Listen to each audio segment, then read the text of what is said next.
கண்ணியத்திற்குரியவர்களே, வாலிபராக இருக்கக்கூடிய காலகட்டத்தில் சமூக பணி இருக்க வேண்டும், சமூகத்தினுடைய அக்கறை இருக்க வேண்டும் என்பது நமது நபி ஸல்லல்லாஹு அலைஹி வஸல்லம் அவர்கள் இந்த சங்கத்தின் மூலமாக பலர்களுக்கும் உதவி புரிந்திருக்கிறார்கள், சமூக பணியுணர்வோடு வாழ்ந்திருக்கிறார்கள் என்பதை நமக்கு எடுத்து காட்டுகிறது.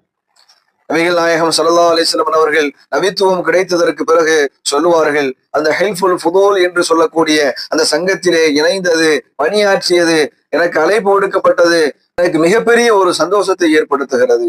எந்த அளவிற்கு என்றால், எனக்கு செந்நிற ஒட்டகைகள் கிடைப்பதை விட, செந்நிற ஒட்டகைகள் கிடைத்தால் நான் எவ்வளவு சந்தோஷம் கொள்வேனோ அதை விட அதிகமான சந்தோஷம் அந்த சங்கத்திலே நான் இணைந்து கொண்டது.